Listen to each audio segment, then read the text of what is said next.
All right, to get started, we want to do a share out with everyone at the same time. At the same time, as loud as you can. You got to be louder than this mic, louder than my voice. You got to tell them twice. How are you feeling tonight? Amazing. Come on. Come on, louder, louder. How are you feeling? Louder. Yeah, I want you to get it out now. Hopeful, blessed, Awesome. Okay. All right, that is That's wonderful to hear. So tonight is the beginning of a series of conversations. This is the starter conversation. We will come back. We want to continue to hear from you. You are critical partners in this work.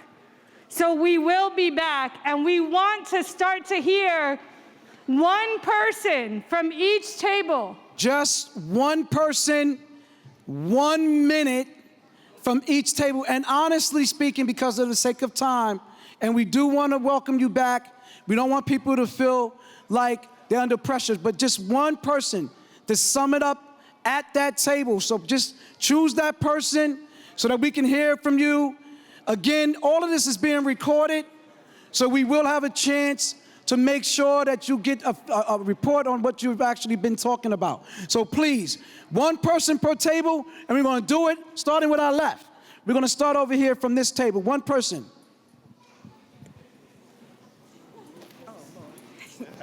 Hello, everyone. So I covered navigation and benefits, and one of the things that a lot of people talked about was an online portal. They said it's a lot of information to take in, and they want to be able to take it in and then come back or go to the portal and put their ideas in if they haven't already. The other thing they talked about was there's a lot of resources here in East New York, but it's very hard to get everybody together, and thinking about how do we do that, how do we use the influences within the community, and also using them to be the navigators. Thank you, Siobhan. Thank you. All right. Okay, which way we going? We going right here? Which way you going? Right there. And I'll go to the next table. Sure. So at this table, we spent a lot of time talking about housing and how the need for quality, affordable housing or supportive housing kind of is such a critical need to keep anybody safe. We talked about youth homelessness and talked about how even the affordable apartments that are being built sometimes don't actually meet the needs of community and are targeted to incomes that, make them unaffordable practically. So.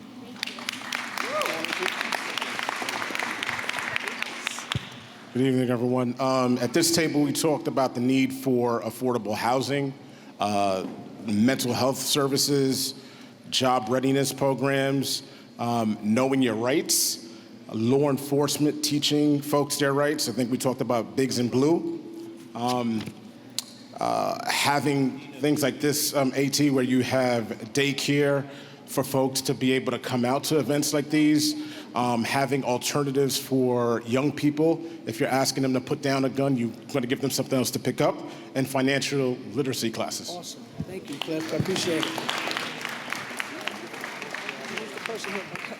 it. So we're going to go after this table. My table talked about mental health. Mental health is a huge issue. We need, how should I say it? We need a direct line to the Department of Health, because we go through too much red tape in crisis management to get help for an individual. Before that individual is prosecuted, we need to make sure that this individual is properly assessed first before we start dealing with the criminal act, because there would not be a criminal act if there wasn't a mental health component. So we need direct access. We need a hotline. We need the back line. Like when the fax is broke, you call the back line. We need that. We need a direct line.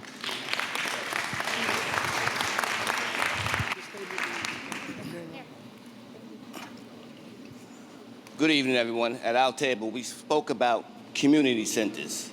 We feel that our youth don't have places to go after school anymore. They have too much idle time on their mind, on their hands, and all that idle time is getting them into trouble. It's getting them leading them into down the wrong paths. They're doing things they're seeing their friends doing, and from the kids that we speak to, when you get them alone, they don't want to do it. They want to play ball. They want to come into our center and stay off the streets. So we need more places for them to go after school and get out off the streets so they don't be in the streets. Because if they're in the streets, they're going to do stupid things. So that's what we talked about at our table.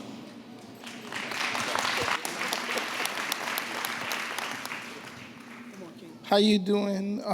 Currently at our table, we talked about early intervention, and we talked about how we would do this from pretty much middle school to high school to the age from 11 to 36.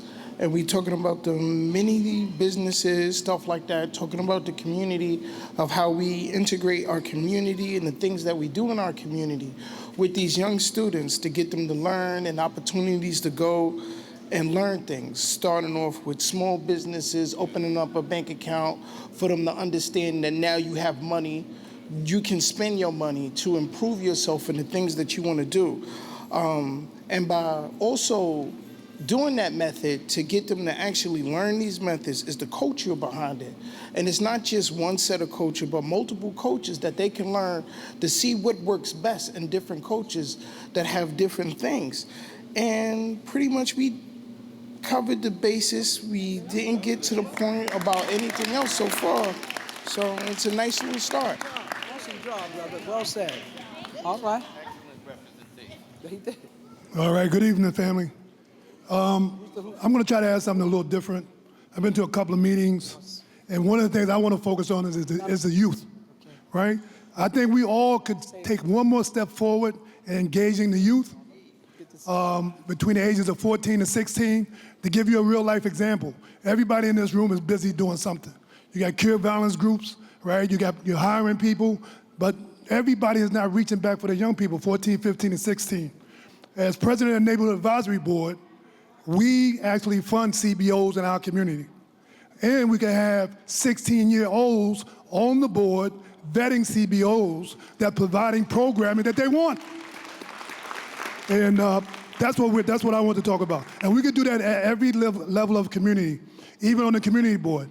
Brother Mitchell, I think they got to be 17, right? 16. You see what I'm saying? 16. How many of us are talking to them about that? Taking over their community and making these decisions. Excellent. And that's what we need to do. That's a new initiative. Hold up. Hold up, brother. Hold up. Good evening.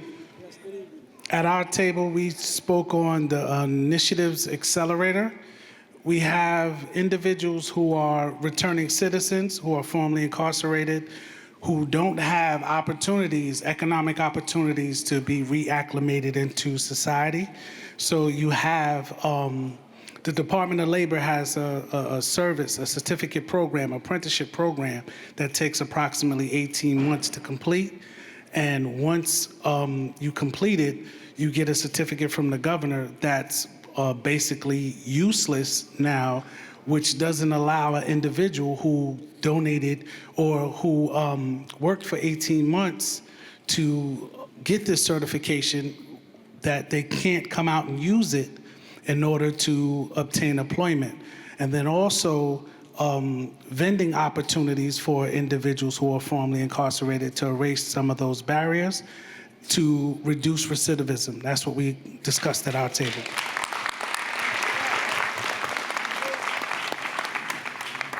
Hello, everyone. My name is Carolyn. I work for RISE, which is a domestic violence organization here in Brooklyn. Well, New York City, but I'm from Brooklyn. And we also had the same conversation, and one of the things that we really focus on is environmental design, especially in East New York, putting into East New York, so putting into the lights in East New York, especially at nighttime, putting into transportation. There's a bunch of strategies and components to the Initiatives Accelerator that we're talking about that people can't get to if there's no transportation. It takes, what, like an hour, 30 minutes on the 3 train to wait for the 3 train? People can't get to these places. So we're talking about putting money into the environmental design and transportation so that people can invest in their communities, and not just investing into the communities for people who are coming in, but for the people who are owning and living in these communities, so we could continue to create generational wealth and history in these communities.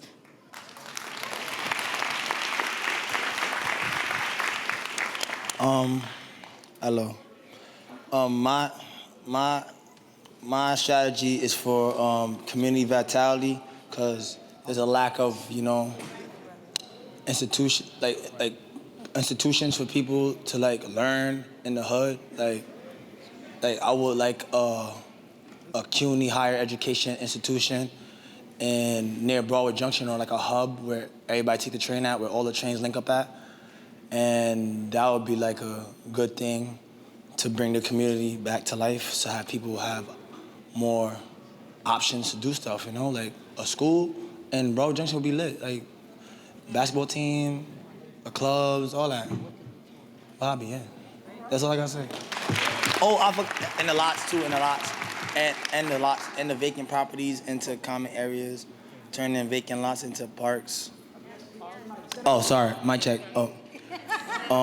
Vacant properties into common areas, turning vacant lots into parks, public properties not being taken care of, including city government official properties, common areas.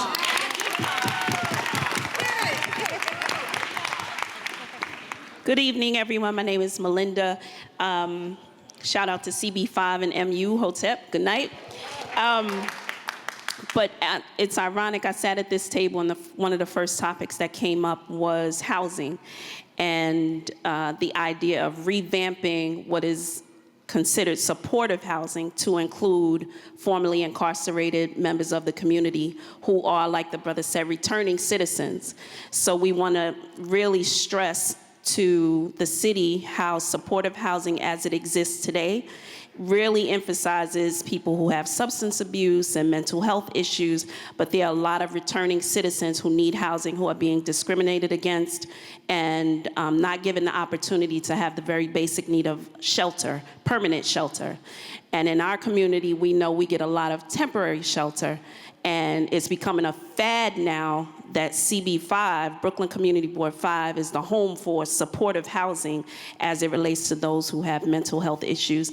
And yes, they deserve housing. Of course, all of us deserve housing, but we have to include other categories of people who are being left on the side. And there are a couple of brothers at the table who spoke to that very specifically, so we wanted to start that off with that and hope that that's heard. And we have a lot of ideas on how that can be incorporated, but this is just one night. So the other thing that was stressed was under the employment and entrepreneurship portion to really incorporate consistent financial literacy classes in early education, and to, well, East New York has good bones. There are things that already exist here. This is a fantastic community, and one of our biggest providers of housing is NYCHA. NYCHA is such a huge resource and has been neglected to the bone. I mean, we've lost so much crime has come out of NYCHA because of the lack of resource and investment. And it's not just the repairs. There's a number of things that are happening throughout our NYCHA communities that should not be happening because it's one of our most profound resources, and it exists already. It doesn't have to be built. It doesn't have to be designed in any way. It just has to be invested in. And we need to activate some of the spaces in NYCHA to provide home ownership opportunities, give home ownership education, financial literacy, and these are places that already exist, like our NYCHA community centers that are now managed by Department of Youth and Community Development, DYCD, under the Cornerstone programs. I don't know how many are NYCHA babies in here, but there used to be a time when there was just someone we knew in the community center, and now we have to run the risk every couple of years to see if this program will even meet the criteria to go on. And in that process, you lose young people because they're not familiar with the people who are coming into their space. So we want to, one, understand how we can activate the spaces like community centers to hold on to our youth and prevent violence, gun violence, and others. And then, and a few other things we would love to talk about more is coming from Brooklyn Community Board 5, so we're no stranger to the office, and we can share it later. But thank you all. Thank you. So if you cannot tell, this is our district manager, Melinda Perkins of Community Board 5, who does an amazing job at holding us down on the community board. And of course, I am the chair. I'm very proud. But at this table, I just wanted to also recognize where we're sitting is called the Prince Joshua Avitto Community Center.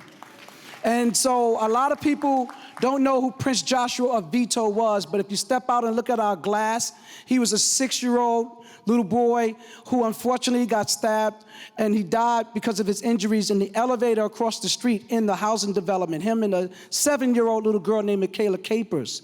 And every day since that unfortunate circumstance, this community has wrapped their arms around that family. We've named the block, this is actually Prince Joshua Avitto Way. We've named the center after him. This is the Prince Joshua Avitto Community Center. Shout outs to Man Up Incorporated and Good Shepherd Services. We cooperate, but we even went a step further. We actually work with that family to the extent the dad of Prince Joshua Avitto is actually with us as well.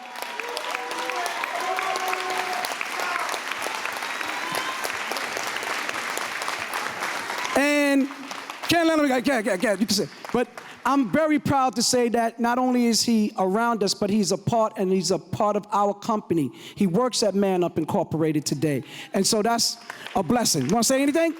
No, I'm good. Thank you very much. He said, thank you, God bless you, everybody. Good night. Yes. Okay. Oh, can you guys hear me? Yes. Hi, my name is Nina. I'm 17, and at my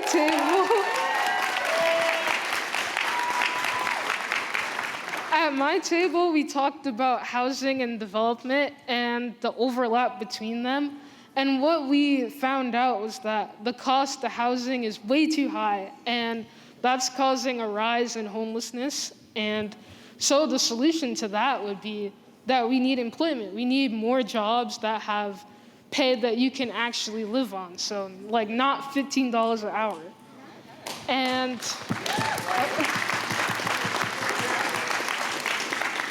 And another thing that we also talked about a lot was the police engagement with the community.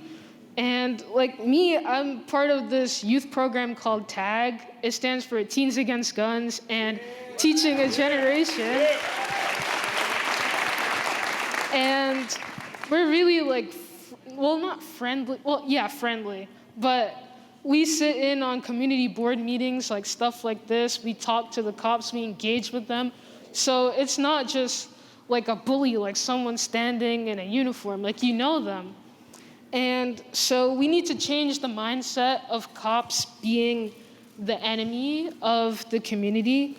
And I think that should be a mandatory part of their training, because if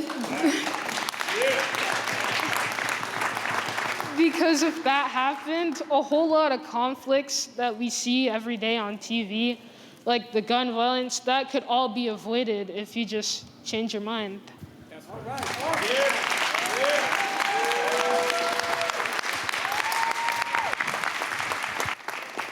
Hi, good evening. My name is Vanessa Johnson, and at this table we talked about early intervention starting with parents, and the lack of resources. Well, not the lack of resources, but the need to. Sorry, I'm tongue-tied. The resources that's out there, a lot of parents don't know. So being able to push it and acknowledge that these are the resources that's really out there, because there are a lot of parents that's uneducated.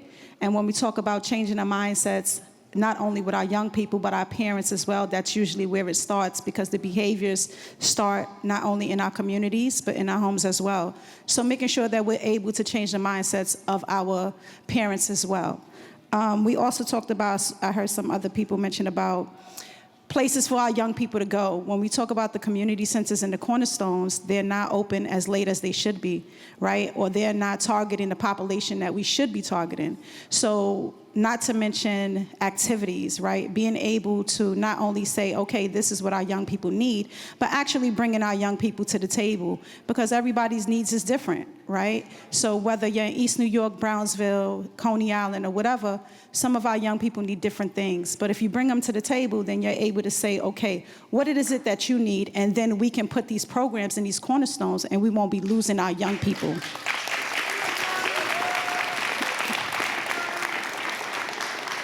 And then we also talked about community, right? Community, and we talked about gangs and how there's a war outside, somebody mentioned, right? And our young people are outside, and it's a war between them. So making sure that we're out there and involving community, because it's not only about just the CMS sites, right? Minimizing gun violence out in the streets, but making sure that our community and our parents is involved as well, right? We have our young people, I know in NYCHA they hang out outside, making sure that you acknowledge that you are not afraid of them, right? That I see you, right? Hey, how you doing? I know you smoking in the staircase, right? Sometimes they don't even live in the building, but being able to acknowledge and just say hello to let them know that I see you. Right? I see you. If I'm coming down, excuse me, I'm sorry, miss, you know, bringing that back. And that's what we need to make sure that our children know that we see them, right? And we're not afraid. And all that we want to do is to be able to provide the love, support, and consistency that is needed for our young people. Excellent job. Okay. Last but not least. No, not last, but okay. Definitely. Well, go ahead, Doc. So let me big up Man Up, our first deputy mayor, and everyone who had anything to do with putting this together. Let's give them a round of applause. I think they did an excellent job, and we really appreciate it. We need to do this often. So very quickly, I was in the hot section over there. We started off with community and police relations. So y'all know that was a very passionate, warm conversation.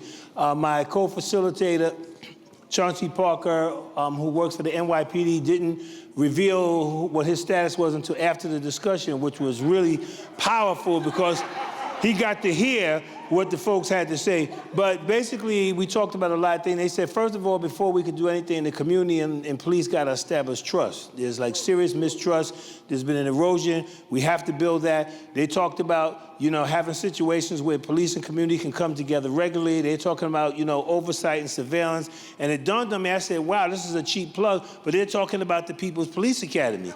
Before even looking at it, they didn't realize that there is such an entity I happen to be the chief executive officer of, where police and community come together on a regular basis and problem solve and discuss. So we talked about that, and we also talked about the fact that there needed to be other entities involved, the district attorney's office and other law enforcement. I said, well, we also have that as well.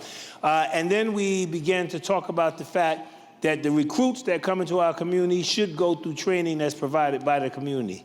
Not only when they come out of the whole process, but ongoing basis. And it just so happens we have some of those things in place. So we had a very robust, then we talked about housing.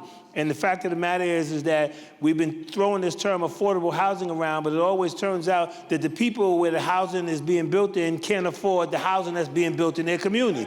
So we need to start with that. That discussion needs to start. And that we need to have different kinds of housing, and we need to have housing that responds to different folks, because everybody who lives in the community doesn't make $25,000. Some make $50,000, some make $75,000. And then there's this myth that everybody lives in housing developments are poor, and that's not true either. And so we know we need to respond to the diversity that's taking place, particularly with regards to housing. And so we had a very powerful conversation. Big up to my group. I got the best table here in the room, and thank you for your time. Okay, all right. Thank you, Dr. Pryor. So we also are not going to leave out our brothers and sisters' voices in the bleachers, okay? So we want to hear from some folks that actually was in the bleachers to have their voices heard. Hey, peace. Good evening. I represent Elite Learners. My name is Patrick, and I'm from this community, East New York, New Jersey Avenue, between Linden Boulevard and Hegeman. All right, so let me say this. One of the big things we discuss is mental illness. Mental illness is something unique, and a lot of us experience it from our own family, you know, growing up. I know I did, and that's the reason why I chose to speak on that.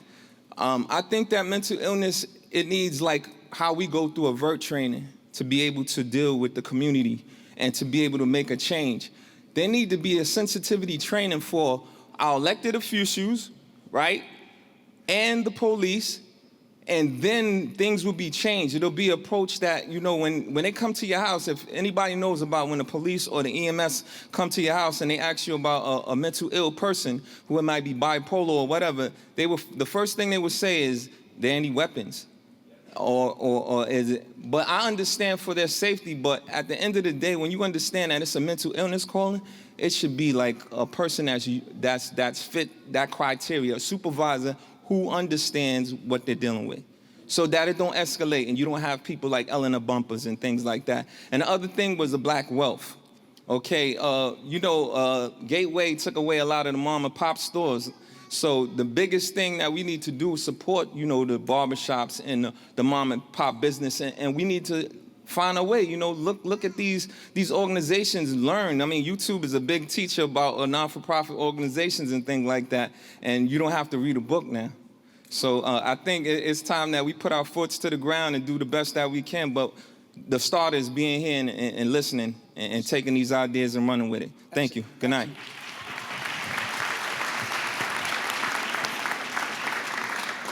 Hotep, Brother Lloyd, I got two things I want to say, right?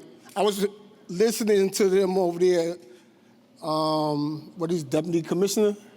There's a number, the first deputy The mayor, one that was speaking. The first deputy right? mayor? So I was listening to them, right? First thing I want to say is this, and I learned this from Man Up. Hurt people, okay? That's an issue. The other, I think I heard Barron say something about family in regards to poverty, right? We got to love our parents and we got to love our kids. You know what I'm saying? We're in a bad situation. We're in a very bad situation. I heard everybody, my vibe ain't on that. It's these youth out here. I was a youth, so I know. We got to get to them. And they your sons. They our sons. You know what I'm saying? Real talk. I'm getting chills. They are our sons. Okay? So we can't, it's not like I'm older than them, so whatever I say goes. Yo, we're losing them. That's all I got to say. Excellent. Thank you. Excellent, excellent, excellent. And so I'll kick it back to my co-host. Yeah. Brother Shah, you wanted to say something? Yes. All right, we got one more guy who's up here not for his good looks. How y'all doing? My name is Sean. I just want to touch on a few points. Well, not one point. 1 minute. All right, 1 minute. Trade schools. Oh, trade schools. We need to open up some trade schools. Electrical, masonry, welding. This is what they need to learn. Okay? Because once they get involved in it, they ain't going to stop. And that's a lifetime skill right there. All right, thank you. That's it. Sure. Okay. You told me 1 minute. I did. And just to the point, from the first deputy mayor's office and mayor's office, we're looking at our neighborhoods and looking at what kind of portfolio. So we have industrial parks here. Unique versus other neighborhoods. East New York have a number of industrial parks, and there's a number of vacant warehouses that can turn into those vocational trade schools and things of that nature, provided we make that happen. So I'll kick it back over to Linda. Right. Thank you, brother. Peace, everyone. We started this share out by asking how y'all were feeling tonight, and we heard amazing and powerful and great and inspirational, and want to thank you and make sure we are clapping for one another. So a big clap for all of you and your neighbors. All of those words describe our share out. It was amazing to hear all of what you talked about and what you offered, and wanted to reiterate that the government staff you see here, the city staff that's here, that's at your tables, we are here because we are accountable to you. We are here to hear you, to make sure that your feedback gets in these strategies and to make sure we do it right. So this is the start of a conversation. We will be back here, and we will be following up with you. We're going to send out a survey. We're going to take the sign-in sheets that you shared. Please make sure your email is there. We'll follow up with AT. This is the beginning of our partnership, so thank you so much for everything that you shared tonight. And I want to underscore to thank you. I want to underscore to thank you for everyone who came here tonight, who shared openly and honestly. I want to thank our facilitators, our note takers, our staff, who I know worked all day and then came and worked some more. And some of that really speaks to how much this means to us as well. And I also want to thank our host, AT, and the team at Man Up for just opening up this space to us. So thank you very much. You're welcome. Thank you to our partners, also Good Shepherds. But hold on, before we got our deputy mayor and our commissioners going to say last words. So unfortunately, while we were here, the officer that got shot in East New York, unfortunately, he passed away. All right?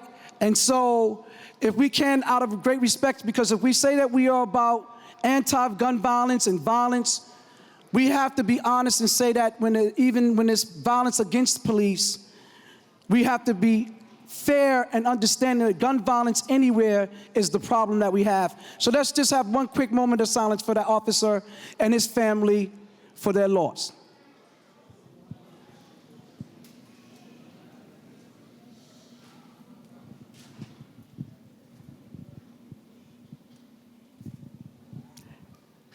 Thank you. First Deputy Mayor. So I definitely want to say on behalf of the First Deputy Mayor and also the Mayor, AT, and all of the magnificent groups that are out here doing the magnificent work, most importantly, get home safe. Get home safe. God bless you. Okay. That's it. Oh wow. Hold on. Go ahead, Cassis. Hold on. No, I just want to say, I want people to appreciate that something happened here tonight. You all brought a spirit of ideas, hope, smarts, and we're going to do something with it together. So I'm excited about the next steps. Please take advantage of the information that you'll get to keep the ideas coming. Thank you. Thank you so much. Good night, everybody. Please get home safe.